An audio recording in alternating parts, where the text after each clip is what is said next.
Welcome back to The Explainer. So, when we hear Amazon rainforest, we usually just picture endless green trees, right?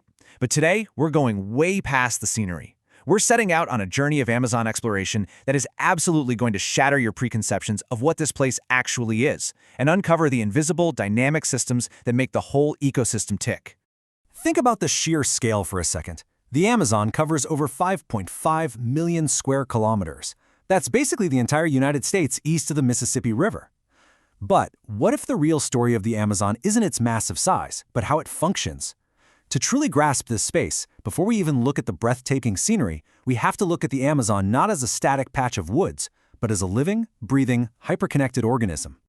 Okay, let's dive into this. Here is our expedition map for today.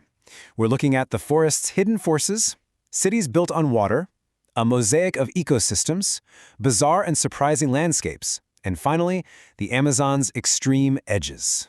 Let's start with Section 1, the forest's hidden forces, invisible drivers of the basin. We are going to uncover some mind-bending math and the invisible atmospheric systems that literally keep this entire rainforest alive.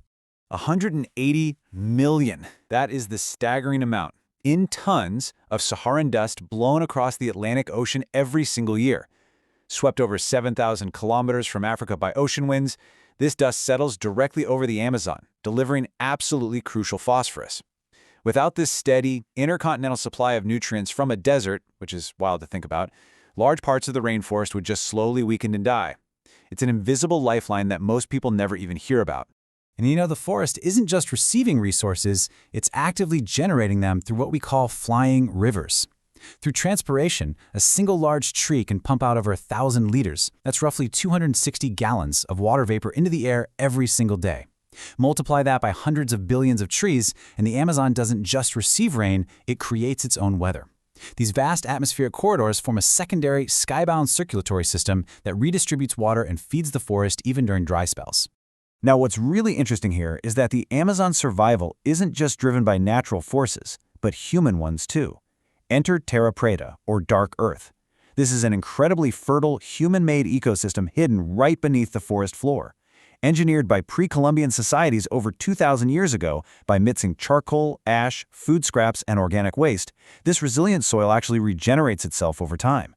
It's a powerful reminder that the Amazon has been a deeply cultural landscape, shaped by human interaction for millennia. Which brings us perfectly to our next section, Cities Built on Water, exploring urban extremes in the jungle. Let's look at how extreme wealth and dramatic geography collided to build modern cities right in the middle of this massive hydrological engine. Just outside the modern urban center of Manas, we see one of the most visually puzzling natural events on Earth, the meeting of the waters.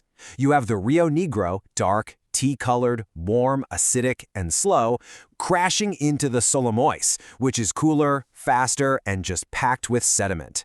Because of the huge differences in their density and speed, these two rivers flow side by side without mixing for nearly 6 kilometers. It literally looks like someone drew a strict boundary line directly into the water. And this very merging point is where the Amazon River as we know it actually begins. Heading further into the basin, we find Iquitos.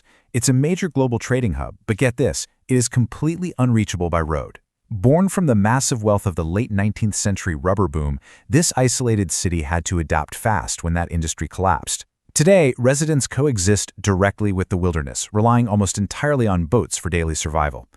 Seasonal floods routinely push water levels up by nearly 10 feet, forcing walkways and entire markets to adjust year after year.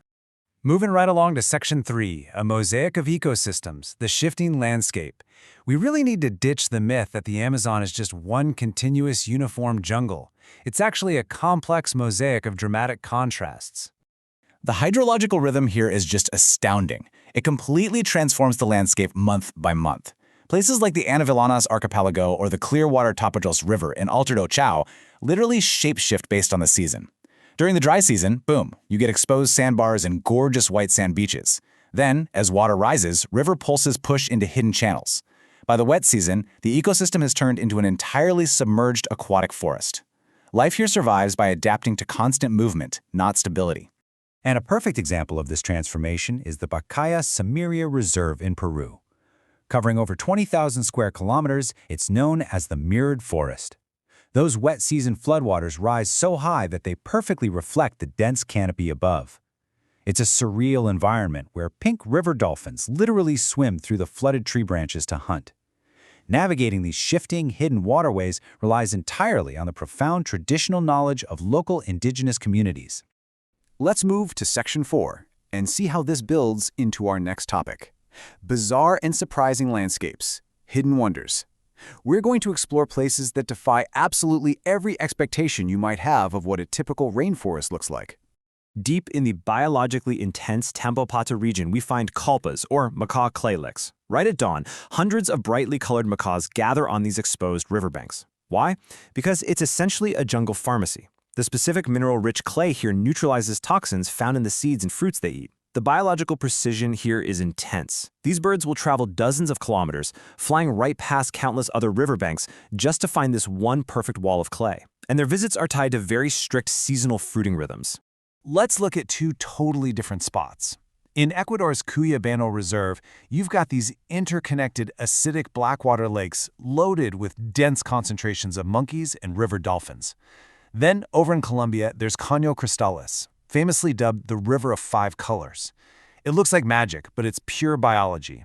This river requires an insanely specific balance of clear, shallow water, strong sunlight, and exact current speed for the highly fragile Macarenia claverica plants to show off their vibrant reds, yellows, and purples.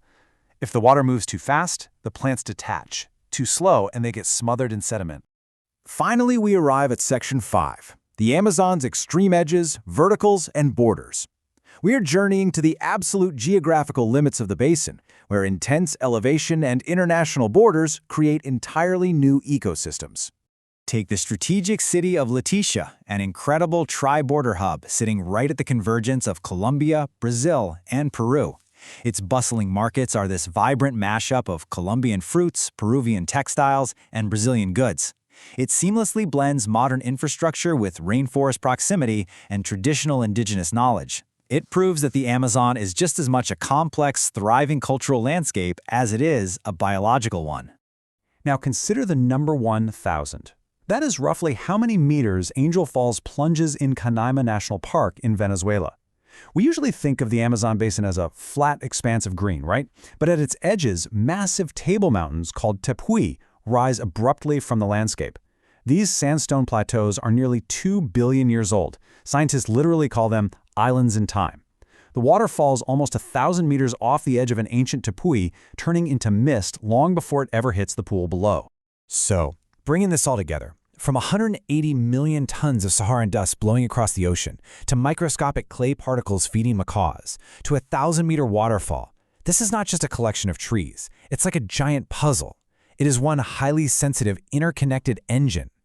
So I leave you with this profound question to ponder as we wrap up. If the Amazon is a single interconnected engine driving global weather and biodiversity, what happens to the whole world when just one of its hidden forces is altered? Thank you so much for joining me on this explainer today. I hope this deep dive into the Amazon's hidden systems leaves you eager to learn more. See you next time.